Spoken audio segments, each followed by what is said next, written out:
Welcome to Mindset Mastery Moments, the best growth mindset podcast recognized by Million Podcasts and ranked as a top mindset podcast by FeedSpot.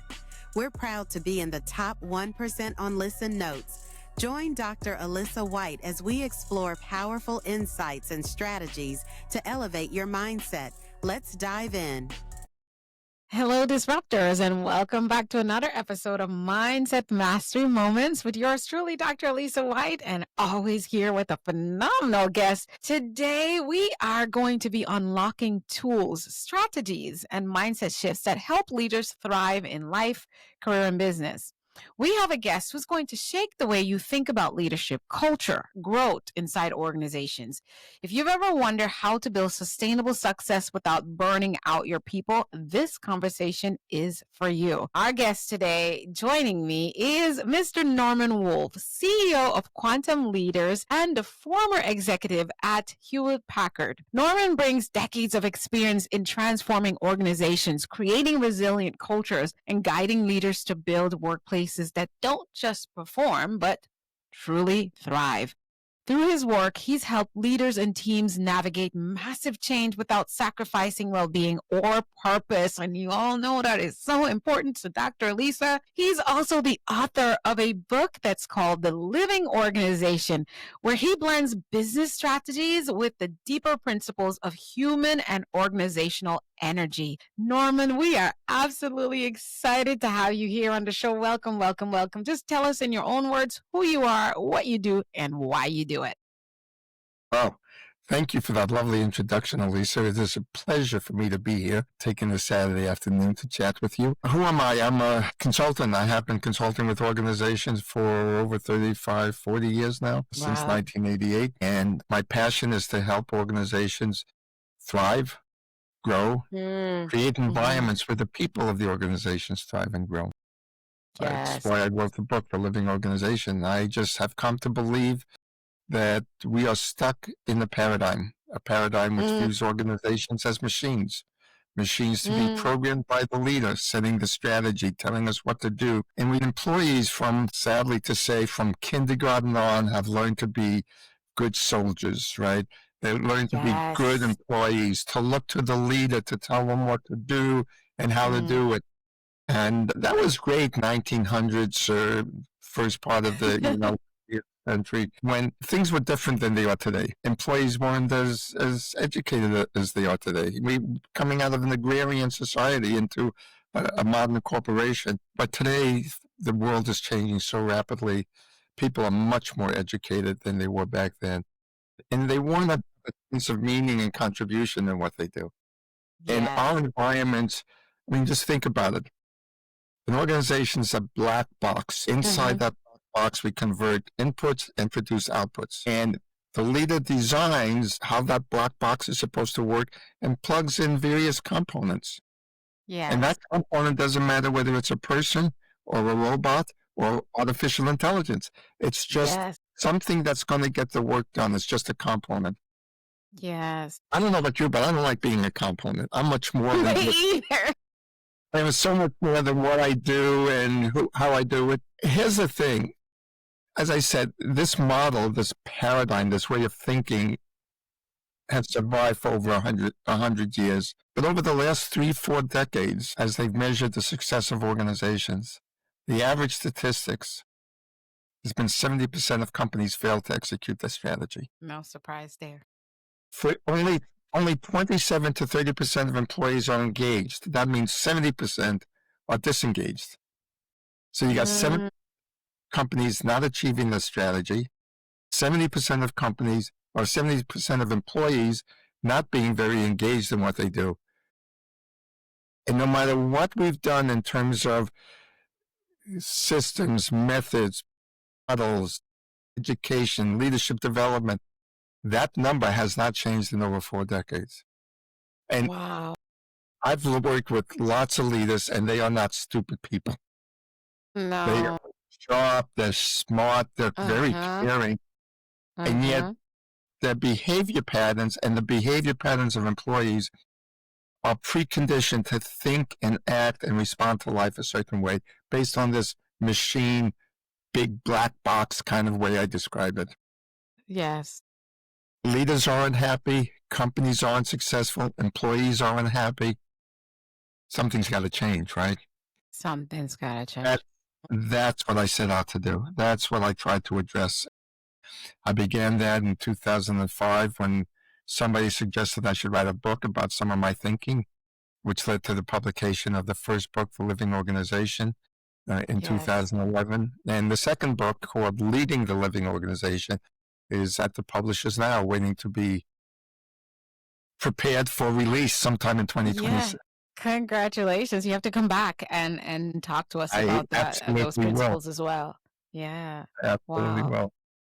Norman, I love that your approach goes beyond those numbers. Really, I do. It means so much to me that you're out there, blazing the trail and working in that area, because that's something I'm also very passionate about, right? I know.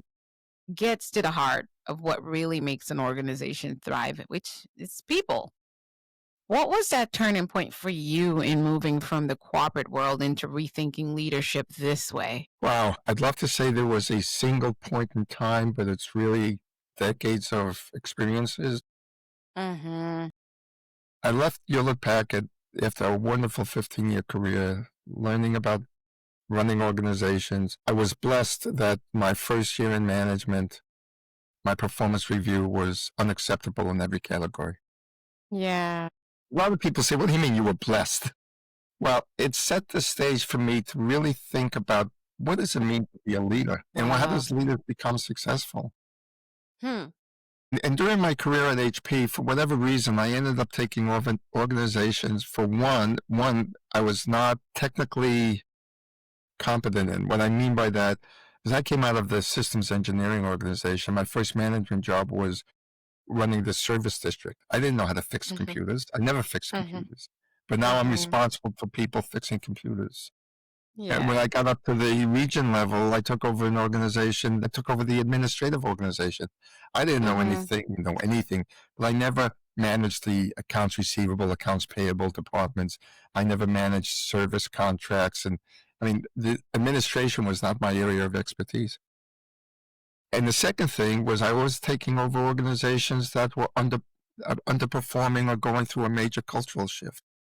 You can imagine that one looking at how I as a leader can be effective and looking at it from the point of view of I'm not a salesperson, I became a sales manager, so I can say do it this way.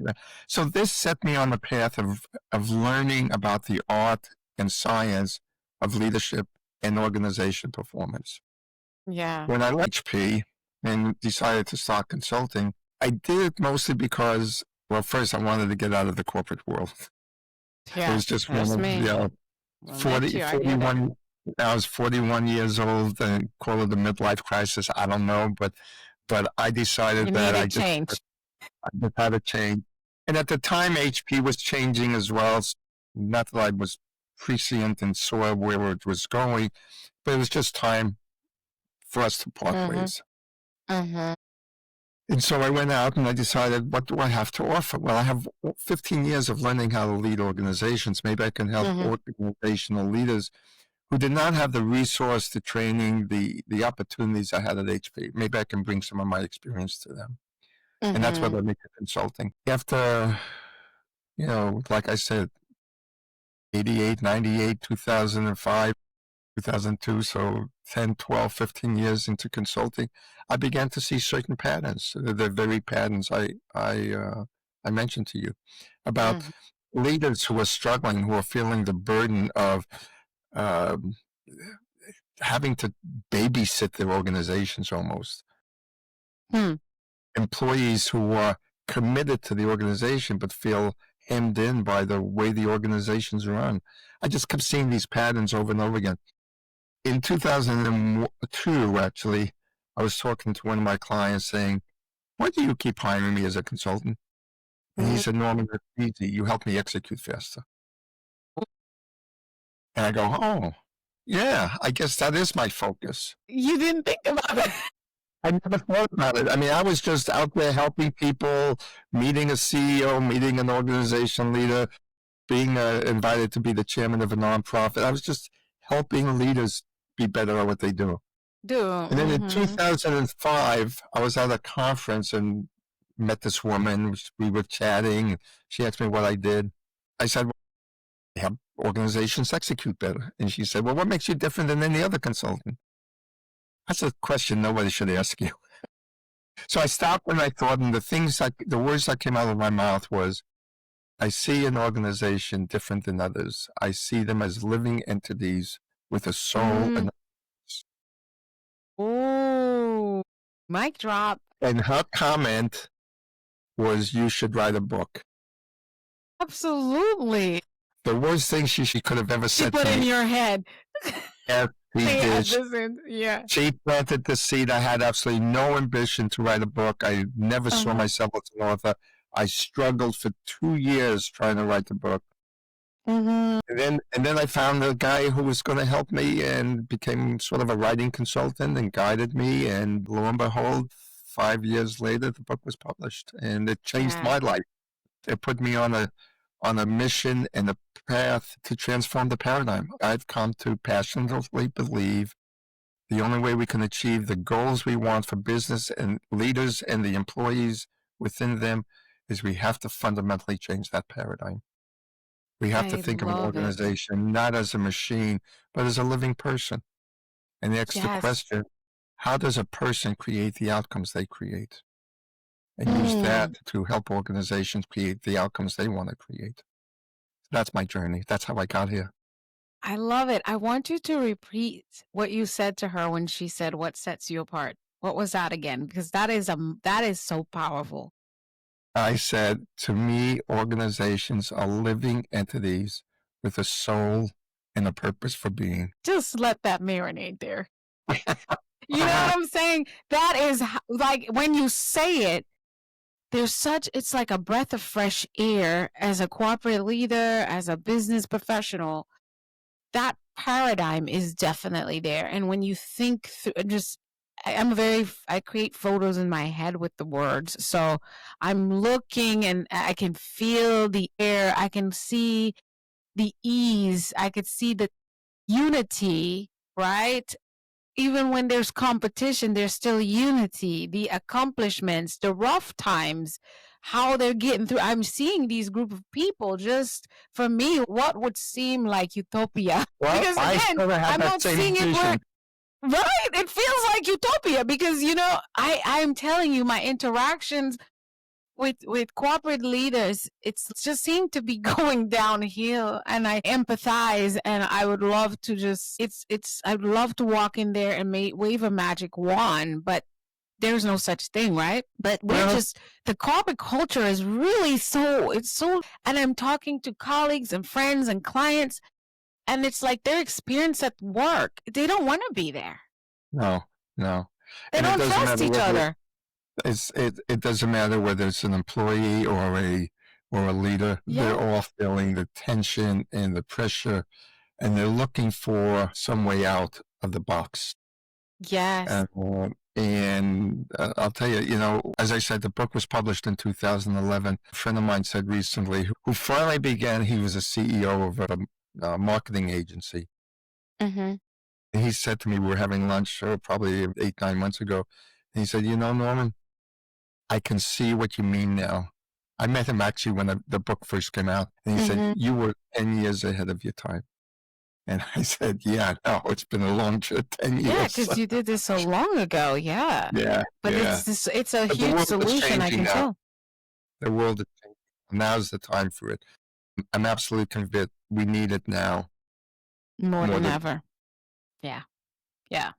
That's been my message to the world whenever I can and I talk a lot about self-leadership. Every time I'm talking to leaders, I'm asking you to go back in because life is a mirror. You're being mirrored. So whether you're the CEO, you're the middle manager, you're just, the floor manager, whatever that looks like, or you're an employee, how we show up as individuals. So I really can't come in here and wave a magic wand for your organization. I really need you to do some work on yourself, and you'll tell us about your method here in a little bit. When you talk about organizations as that living system, what do you mean by that really? And how does that shift the way leaders needed to show up?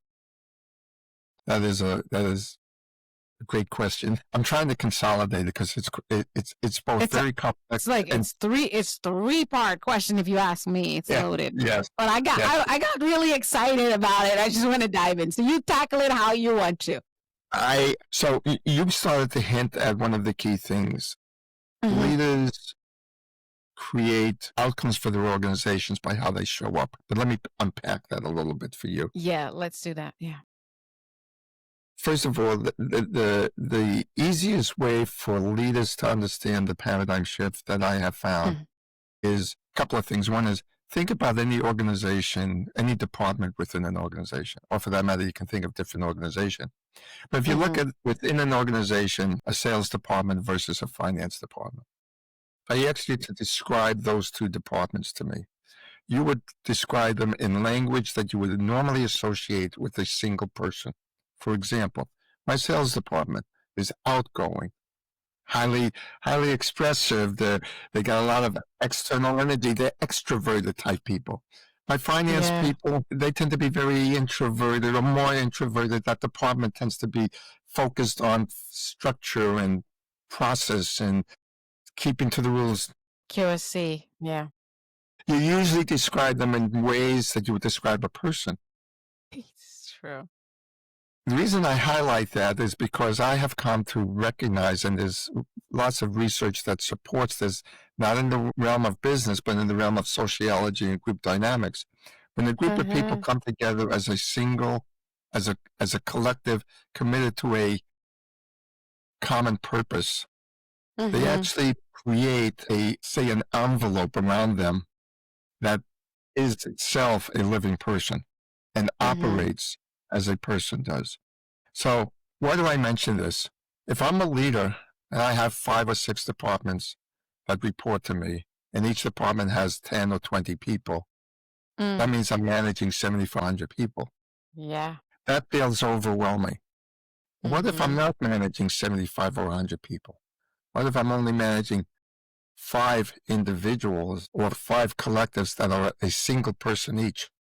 Now that's a little bit easier to work with. I'll give you an example of how that comes into play in a second. So the idea is for a leader to begin to get control of the very complex organizations by simplifying it. And one of the ways they can simplify it is to think of them as developing the capability and maturity of these 5 individuals that report to them. So you look at my sales department and I say, what is the capability and maturity? Why do I emphasize maturity? If you look at a machine, all you have to worry about is how the process flows through it. Yes. When you look at humans and their ability to make decisions, the decisions of machines are guided simply by the instruction set. Yes, whether the machine's a computer or a coffee pot, it doesn't matter. The design of the machine is its instruction set, and that's how it responds. Yes. You mentioned organizations as living systems. I say they are living people. Why? Living systems are also respond by an instruction set. They're genetic DNA, right? A tree is always going to be a tree. A maple tree is not going to be a birch tree or an apple tree, right? Right. They respond to life's events to be true to who they are. Humans are highly unique. We also respond by an instruction set. Yes. But it's an instruction set based on the stories we make up about our experiences and how to respond to those experiences to keep us safe and successful. So we are fundamentally creating our own instruction set through our life. We call that the context. Yes, context. So Perceptions. now let's begin to apply this, and then I'm going to give you a concrete example. We, as a leader, we're going along, well, let's say as an organization, we're going along and we're producing and we're doing pretty well. And then things happen, the market changes, tariffs hit us, whatever hits us, right? Whatever changes in the environment, we recognize we're going to have to change what we're doing.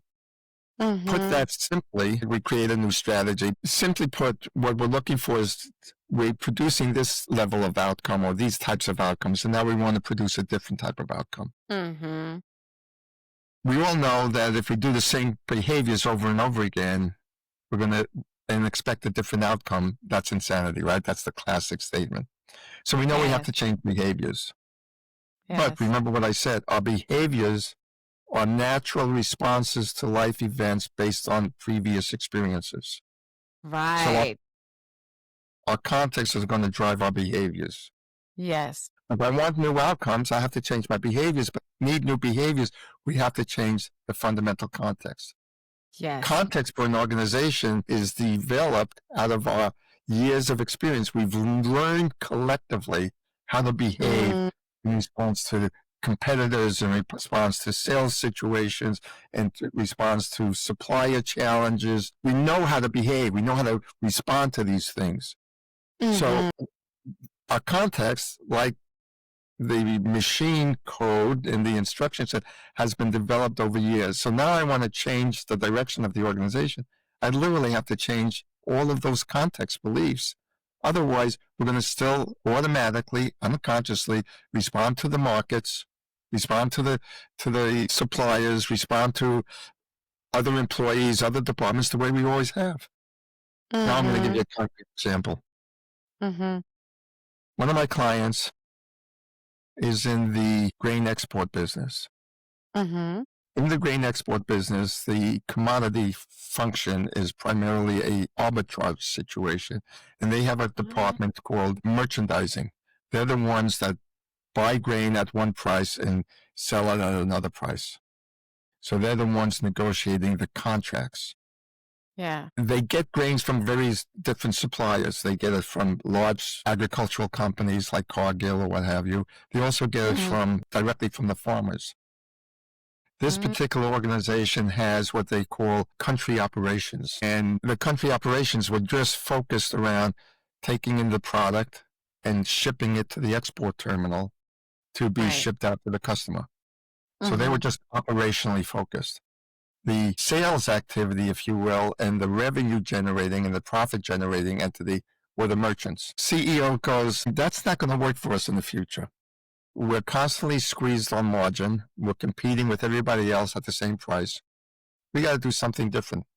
We've got this unique capability. We have all these country operations out there that are very close to the farmer. When we buy from the farmer, we get a higher margin because we're not paying farmer to Cargill, we get farmer to us, to customer. That improves our margin. We want to shift our strategy to go get more direct from the farmer than we do other places. We can do that by increasing our relationships with the farmer.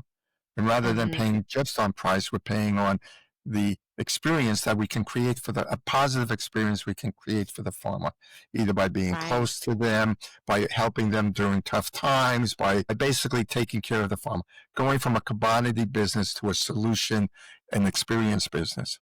Yes. That's the strategy. It's great. I love it. Except here's the problem. Love it. Wow. Wow. The merchants are used to operating a certain way, and the country operations are used to operating a certain way. Right. I was sitting down with the CEO, and he was struggling with, how do I make the shift? How do I get my merchants to behave this way? How do I get this guy in this facility and this guy in that facility? And it was just overwhelming him. And I said, look, you only have two people you have to worry about. He goes, what do you mean? I said, you've got your merchants. Let's call them merch. Give them a name. Merch. And you got your country operations, let's call them CT. So you got CT and merch. I got merch. How do you want CT to behave?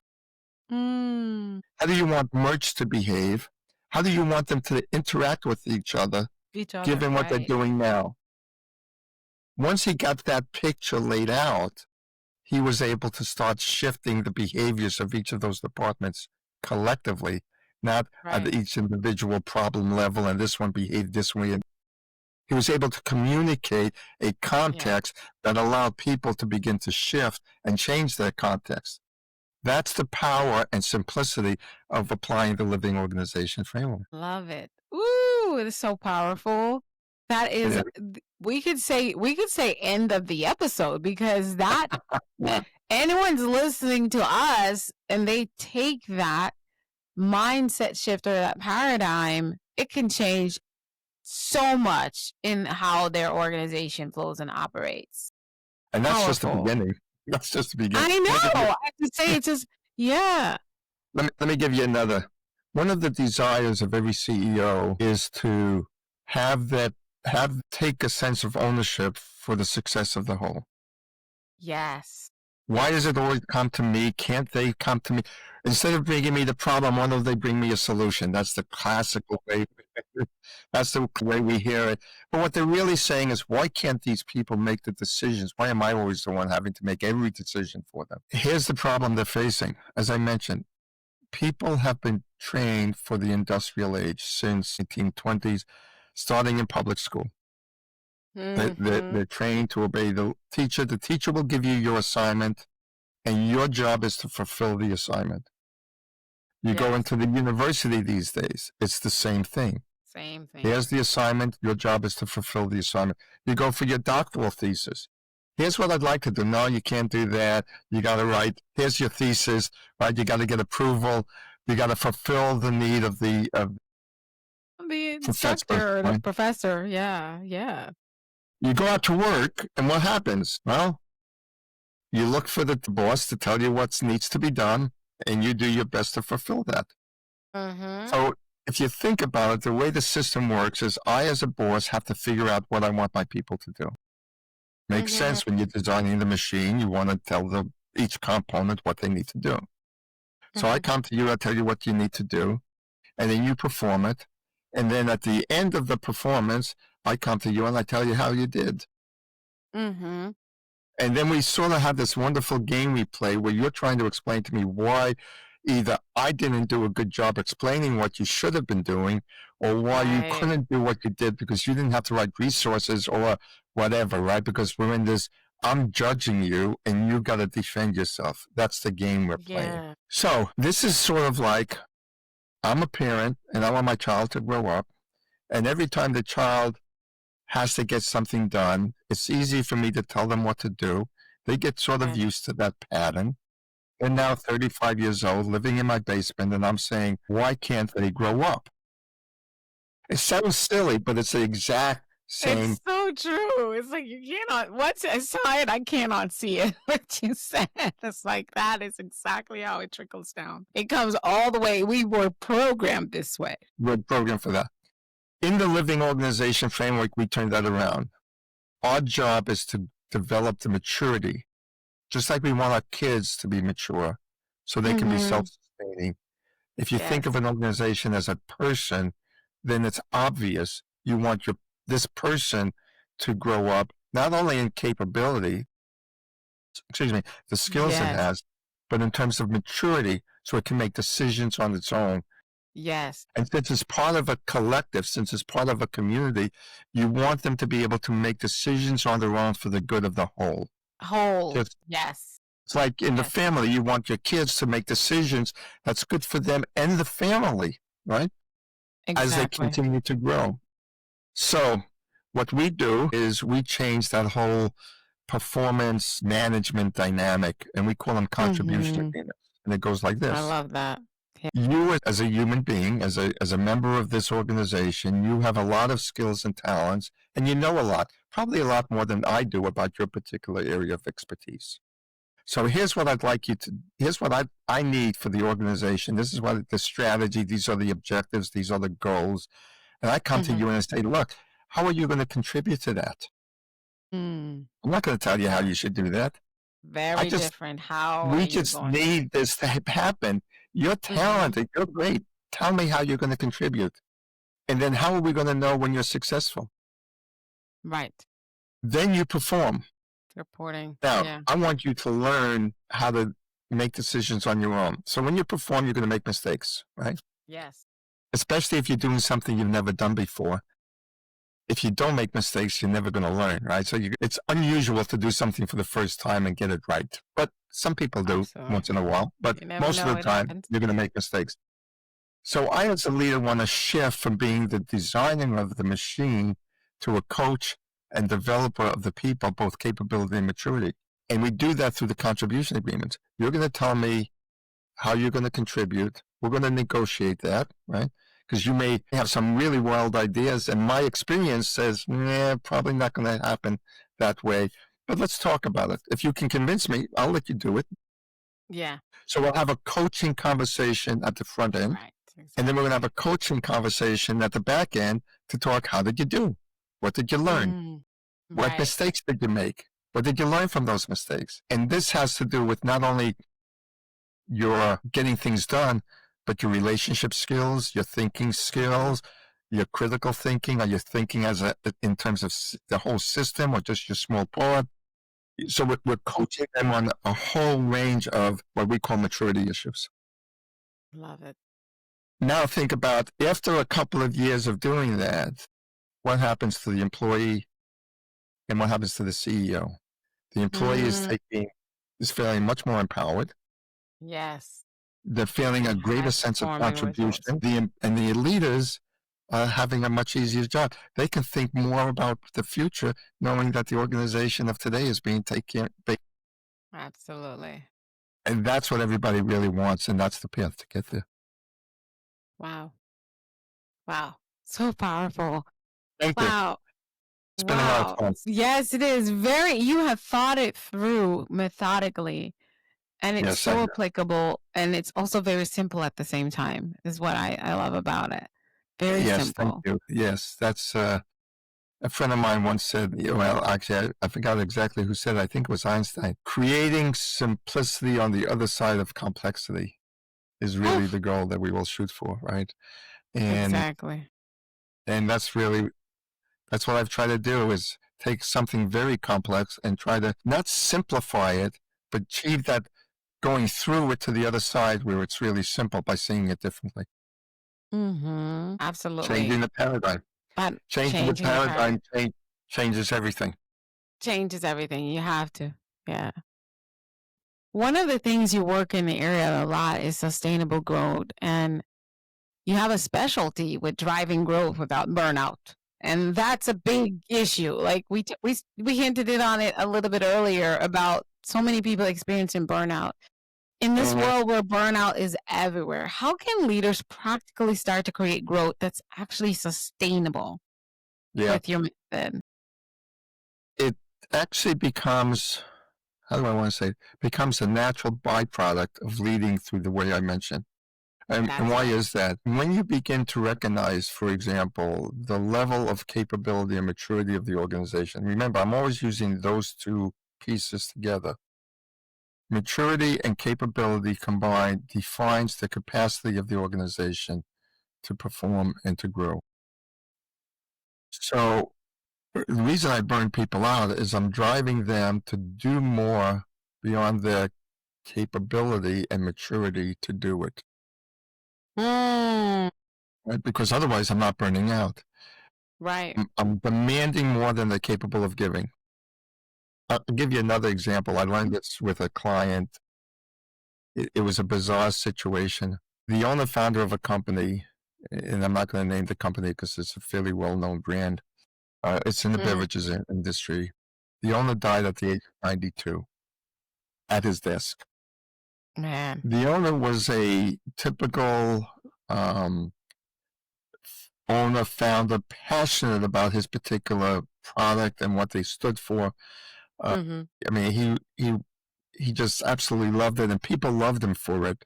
And he had a following of his employees. But he was also what you might call a capricious, beneficial dictator, or benevolent dictator. I mean, he controlled everything.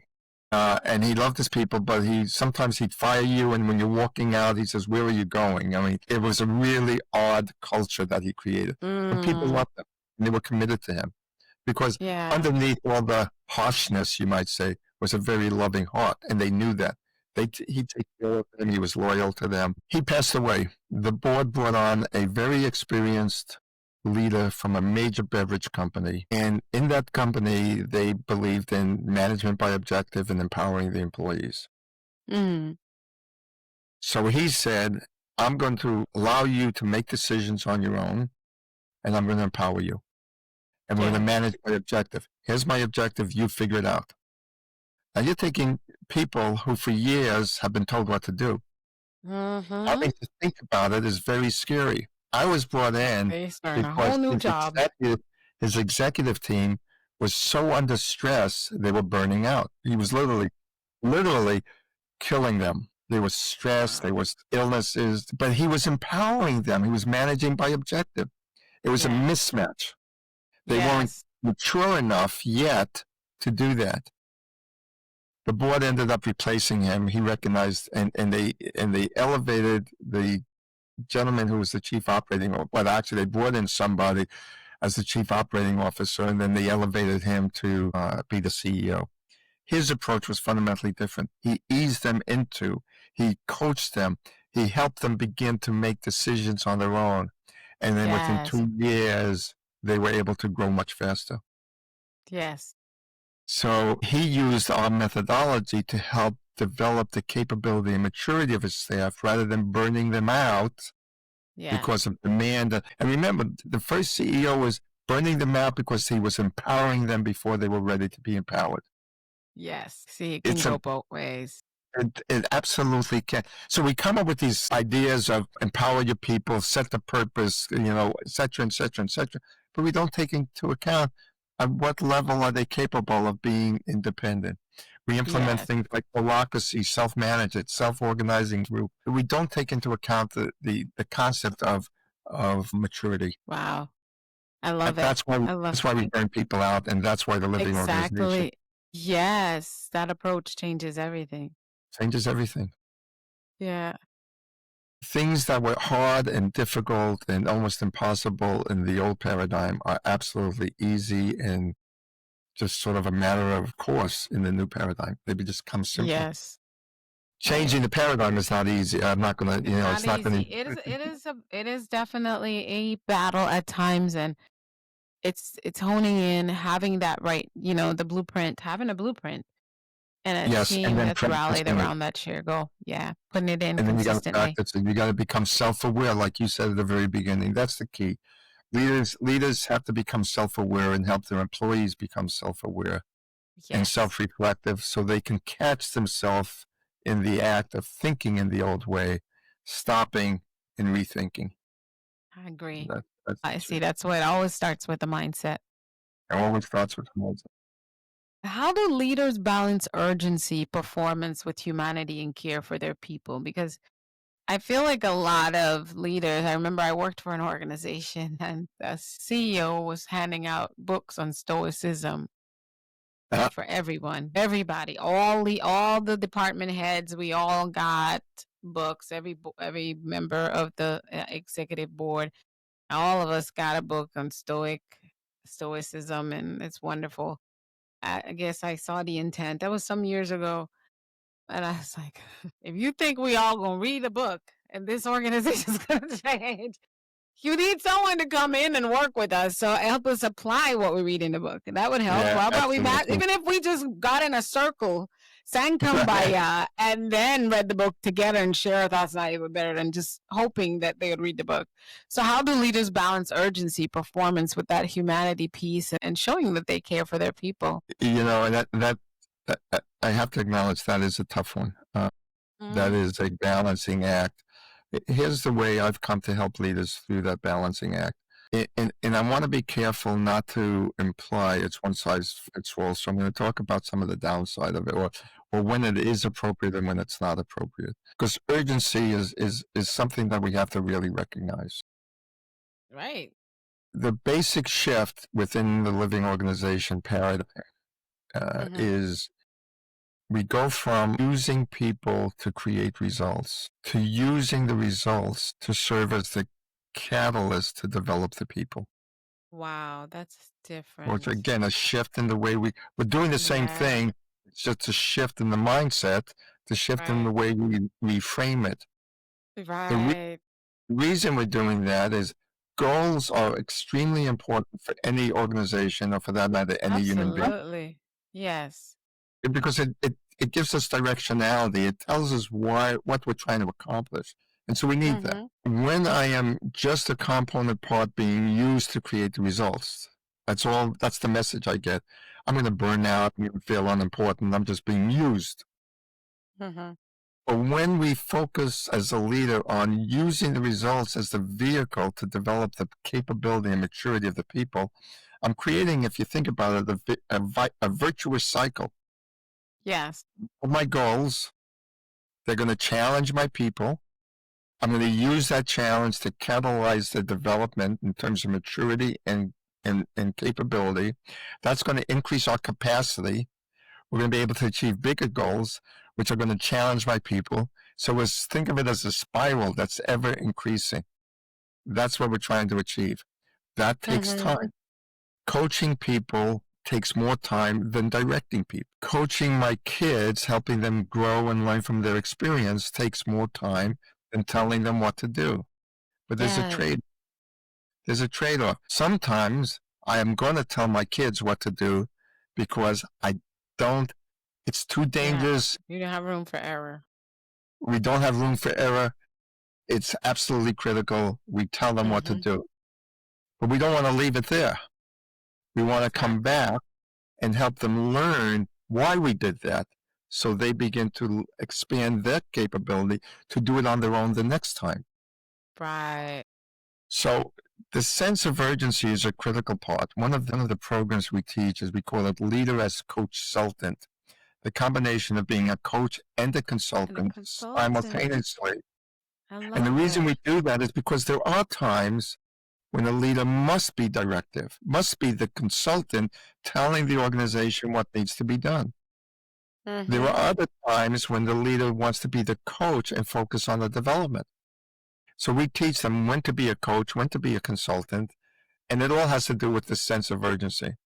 And I love the best example I like. It used to be involved in turnarounds. And the metaphor I use is turnarounds is like the emergency room in a hospital. You got to save the patient. You don't care about its diet. You don't care about its weight. You don't care about whether it's got the right mental attitude for the future. None of that matters when you're in the emergency room. You're just going to triage it and get the person fixed so that you can move into those other conversations. That's a good metaphor. So in a turnaround, when things are truly urgent, take action, decide, tell the organization what to do, and expect them to step up. If you do that when it's truly an emergency or when it's truly urgent, people will step up because they know it's not forever. And they know it's in the context of an environment where they're going to learn and grow and enhance their capability and maturity so they can contribute more. Look, everybody wants to have a sense of purpose and a sense of belonging and a sense of contribution and a sense of learning and growing. Everybody wants that. Those are basic needs, yes. And so if I create the environment as a leader where that's the foundation of what we're trying to accomplish, I'm going to get a lot more. I won't be burning out my people because I won't be asking things. I'll be able to evaluate where they are on the spectrum. I'll be able to delegate to the level that enhances their ability to do more. Yes. And it's a win-win for everybody. The leader's happy. The employees are happy.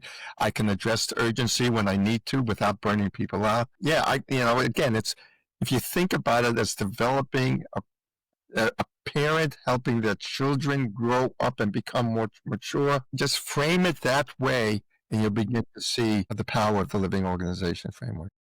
Oh my goodness, I love it. Change is absolutely constant, and even Absolutely. taking on this paradigm is going to create a change as well, right? And so we also know that changes also can be chaotic.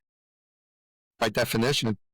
Right? What are some of those key mindset shifts leaders need to adapt to be able to help their organization not just survive, but thrive through change? It's a great question. And in our model, in our framework, and in our trainings, I really looked at that. I was actually very blessed. My wife is an artist, and she spent over 20 years as an improvisation performer and director in a improv model or method called playback theater. It's a improv theater model.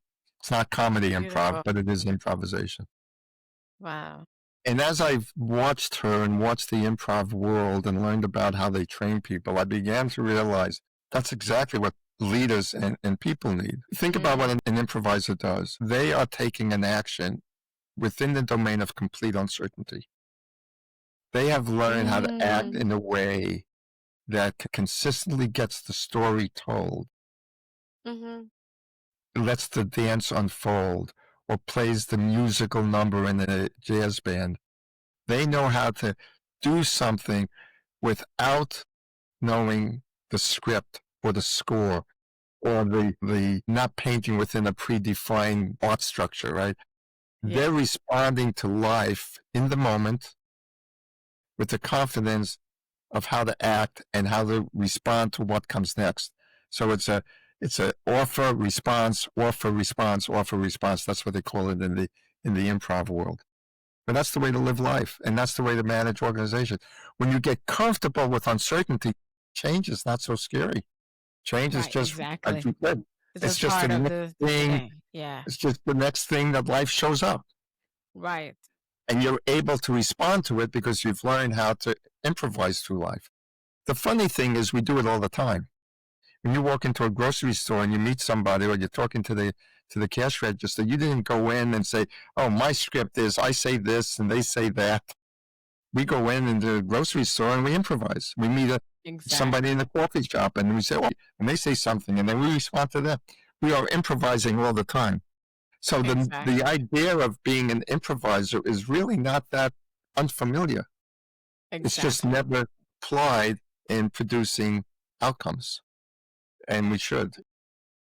Exactly. It's again, it goes back to that perception, right? Of how everything how we're thinking and seeing. Yeah. Everything starts with mindset. I mean, that mindset creates our reality.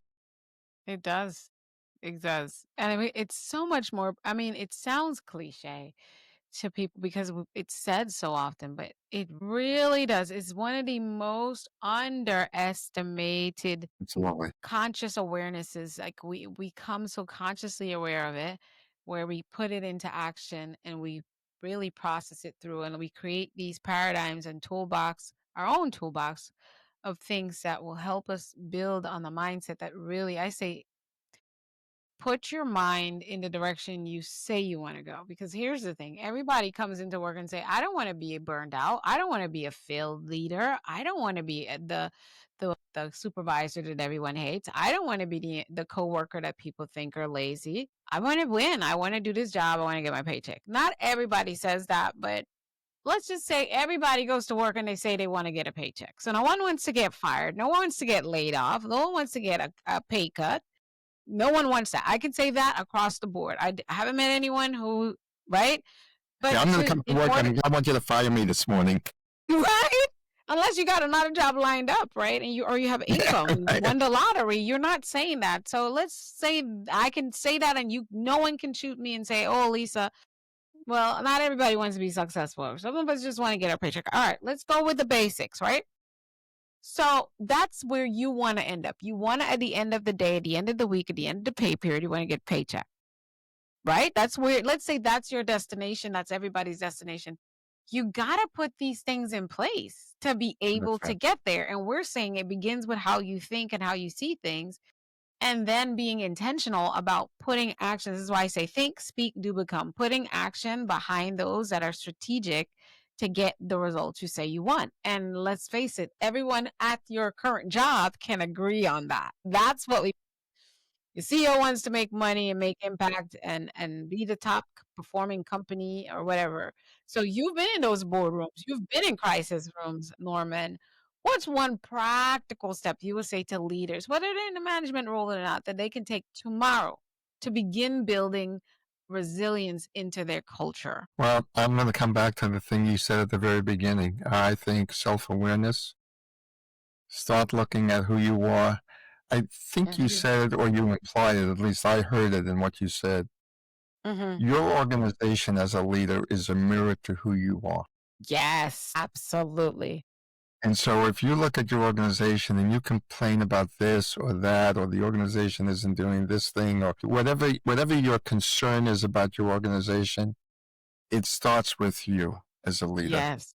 And it's beautiful. I mean, if you think about it, Your organization's giving you feedback all the time on how to be a better leader. They're telling you what it's like your kids. I'm telling you. I remember most of my lessons from my daughter who didn't say the word. Well, actually, as she got older, she used to say the word, "Daddy, you're doing annoying. Stop it."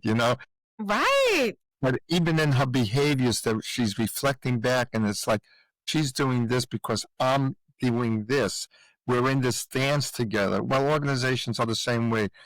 Your people are in a dance with you, and they are reflecting back and behaving What because you're of what showing you're them. doing. Become self-aware. Use your organization as a mirror to help let you see who you are as a leader, That's and right. then adjust accordingly. And that would be the most practical thing, simplest thing Yes. to be told, hardest thing to do. Right. Because But now it's very, and that's where, consultants and organizations like yours comes in. Because let's face it, there are organizations that pay thousands and thousands of dollars to bring consultants and change makers and coaches and all these things in, but they have not done that first step that you just did, which absolutely. is this thing. I tell people the word leadership doesn't have ship in it for no reason. Leader first, that's you. The ship are the people you're riding with, but you are the captain as the leader. So if you decide we're going west windward, or whatever you decide, that's where this thing is going to go. So first lead yourself, as John Maxwell says, and take ownership. I say, John Maxwell said leadership is influence. I agree with that. But leadership for me first is ownership, because that ownership is how you influence. The lack thereof, or you have ownership in this area, but you don't in this area, the lack thereof is how you influence your people. But when you take ownership, the influence becomes where you now create opportunity. And that's the ship.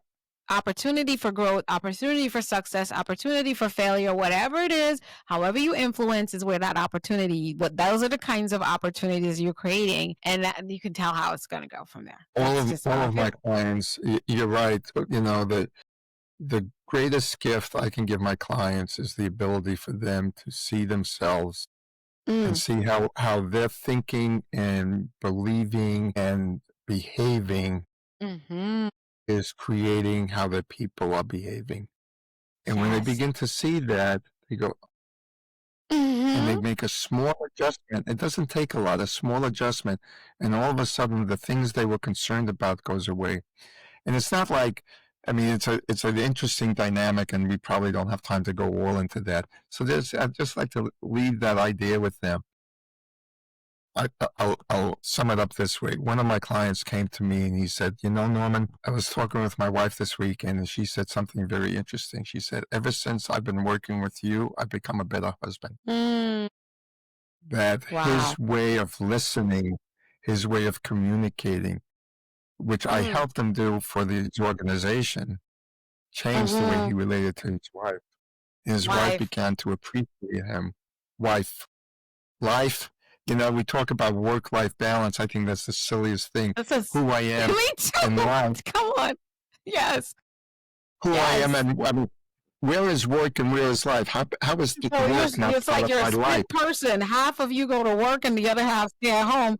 Or like you switched, you go into this transformation chamber and you become the worker. And then before you leave, you go into a transformation chamber and you become the person who's the dad. No, I see. There's this silly, you can't do silly, that. Yeah. There's silly theories. I was a very young engineer, just starting, just maybe 4 or 5 months out of university, working at Pratt & Whitney Aircraft, and our senior engineer, the lead of the group, said to me one day, Norman, when you come to work, you leave your personal life at the door. Silliest and I thing. literally stopped and I said, that's interesting. Which part of me do I leave at the door? How do I do that? I guess you're going to leave your subconscious. Do I open my brain? Do I split? I couldn't. Go ahead and it literally did not make any sense to me. But over the years, I realized that that's an underlying pattern we have. That's the machine. Work, That's making people the that's machine. exactly right. That's exactly right. Work is work and life is life, and they're not to be mixed. And we're What a struggling to bring delusion. balance. And the reason we can't bring balance is because we established the question the wrong way. We can't find an answer if we don't restate the question. And so, yeah, that's the problem with the old paradigm. Yeah, if you want to be a CEO, a manager, or leader that lives under that illusion, go for it. You're forever going to be on it. And I tell people, your company might be making a 50% profit, but guess what? You might be able to make 80% if you just change that one thought process that your employees really have something called work-life balance. I don't even like the word balance anymore. I go for harmony, because the thing I've been able in my journey to have staff that my call out rates were at like 2%. And even then we didn't have chaos on our campuses for schools. And that is because all my teachers, everybody in every department, the cleaning crew, the chef, and her staff in the kitchen and the cafeteria, they were all people. And I did this when I did not study leadership. I didn't have my degrees, but I just knew that they were people. And so when I had a staff who was struggling in her marriage, and I might not have the details, but there's hints or maybe there's gossip, I say, hey, how can I support you? That's right. Now I realize that your husband has moved out and you have to drop all the kids to school before you get here. I can't have you on my early morning shift. Right. I mean, that's right. And for me to tell you to figure it out, like I'm just giving you the operation keys of my organization. Yeah. And it's so for me, the compassion and ultimately for the success of the organization is to say, I'm going to have to adjust. So how about, Jane, you come in for the 8:00 shift. So before I even do that, I'm like, is there anyone who's on the 8:00 shift? Anybody wants to make a change? I like my early shift because I come in early. I get to leave early. So nobody wants to make a change. So, you can look at that as a problem, or you'll be like, okay, instead of thinking it's a problem, like, how can I adjust this? So no one wants to leave the early shift. All right. And I don't want to ruffle their crew if I don't have to either. And then I'm like, all right, so what do I do here? I'm thinking it through, because before I don't want to move things around and affect everybody if I don't have to. Right. I can force them and say, one of y'all got to go and you do it. I'm like, how about if each of you took turns per week working the 8:00 shift so that she can come, and say, taking the early shift.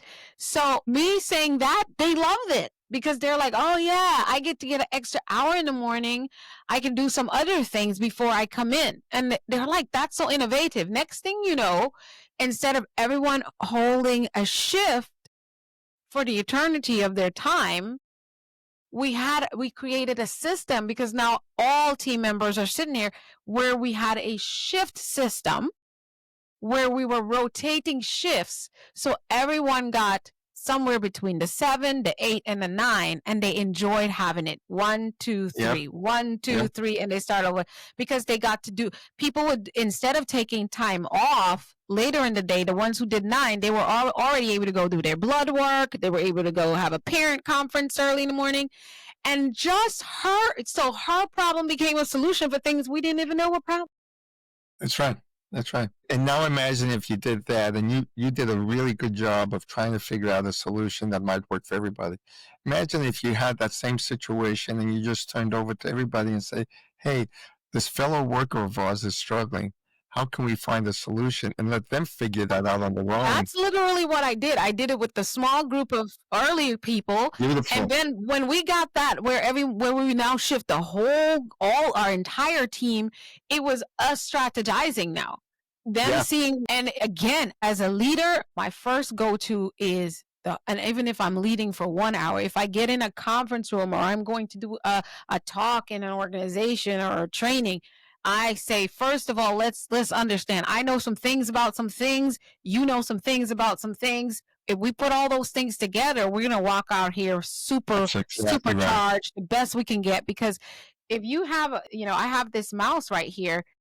I can't put one battery in here and it works.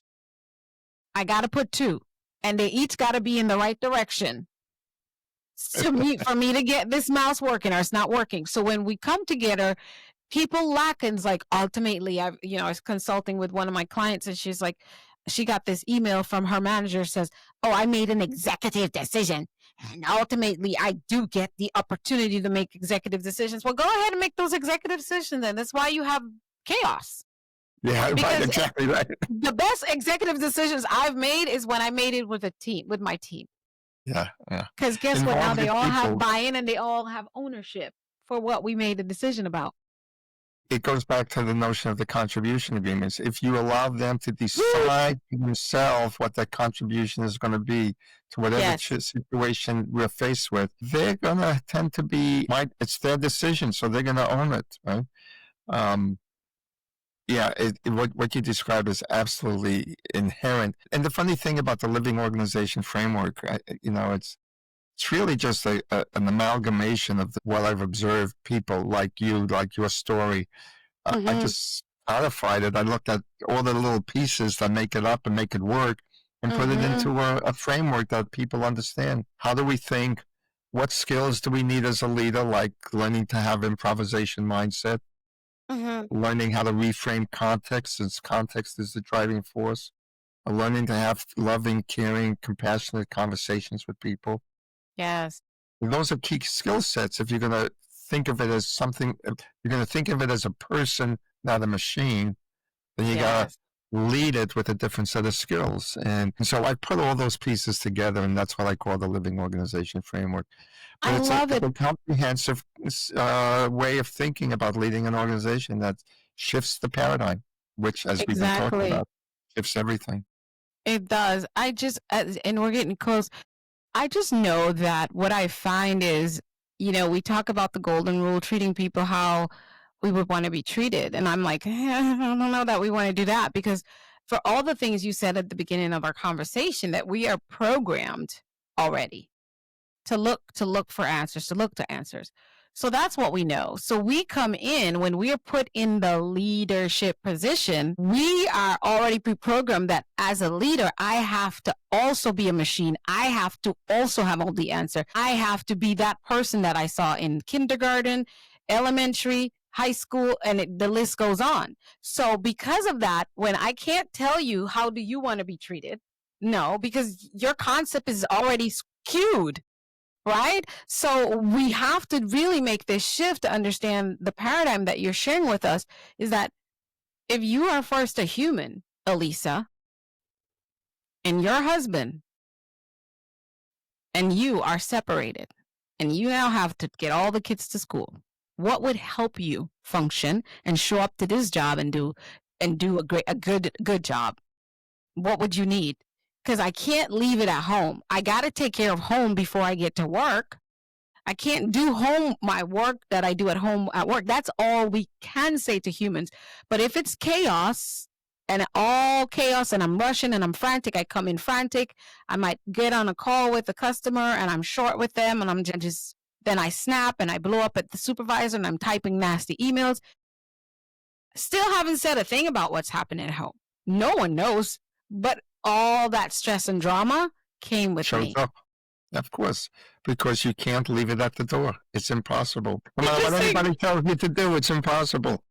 Oh my God, then you're going to have to bump everybody off. That's just wild. Here's it. I have to ask you, Mr. Norman, who do you serve and how do you serve them? I know there are quite a few leaders listening to us and they're like, I want to get a hold of this. Of course, we want you to get the book. I'm definitely going to have both the ebook and the actual physical book. I'm going to get my copy because I feel like it's a manual. There's some books that I just call a manual. Yeah. And you want to have it like a tool, like you go to, like, I mean, I'm a Bible reading girl, and my Bible has highlights, and I have another Bible that looks clean so I can go to church with it, and it's not, and it doesn't look wild and crazy and tattered, but I treat my books as the same. They're just like the Bible. They have truths and life that comes out of it. Yeah, so tell us, who do you serve and how you serve them? I work with CEOs of companies in the, say, 25 million to 500 million range. Generally speaking, they're in that, some people call it small, medium-sized businesses domain. And I work with them my passion is helping organizations, as I said at the beginning, help them execute more effectively. I look at that as, where are you now? Where do you want to go? How are we going to get you there? And it's not just putting plans in place, it's how we're going to get you there and still increase the capacity of your organization to do more. So when you get there, you can go to the next one easier than the first time. Now, if you look at developing people, if you look at the goal achievement as a vehicle for developing the people, what you're really doing is setting the stage to go. The first time you try to go from here to here in the new paradigm, it's going to be difficult. But once I get there, I've developed a whole bunch of skills. Going to the next one's going to be easier, and then easier, and then easier, and then faster. You have and that faster. solid foundation. Yeah. So that's what I do with organizations. I work with the leaders and usually the CEO, the executive team together. We train them on thinking, on the new way of thinking. We train them on the new way of leading, which facilitates helping them create results in a new way. Yes. And that's what we do. And it's usually with leaders of organizations in that small to medium-sized business.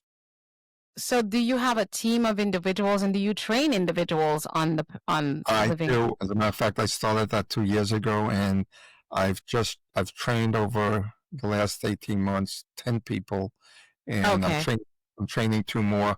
So yes, I'm building a community. It's interesting because they're all independent consultants who, like me, believe it's time to change the paradigm. Yes. It's absolutely necessary.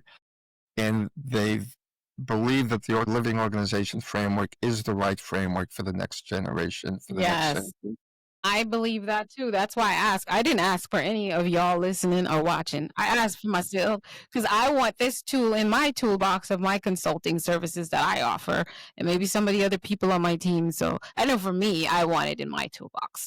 Well, I'd love to have you part of our community. As a matter of fact, I'm starting another training cohort in a week and a half, and you're welcome. We can talk offline. Awesome. You're welcome to be part of that. I'd love to have you. I think it'd be great.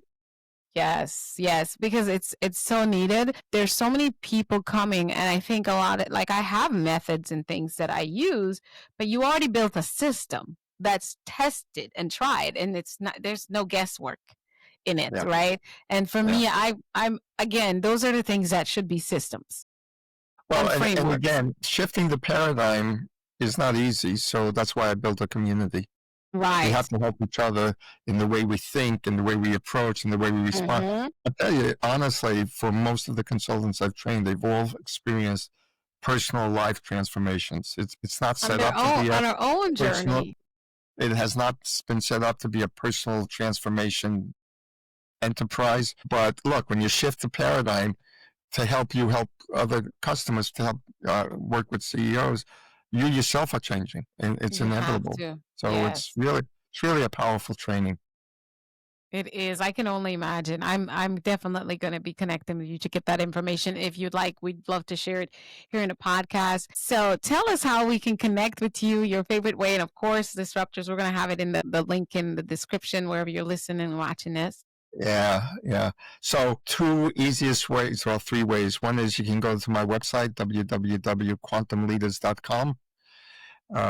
There's a contact sheet. You can just fill that out. You can download our white paper, get in touch with me, set up an appointment on my calendar, and that's easy. You can email me at nwolfe@quantumleaders.com, and we can set up a meeting right off the bat.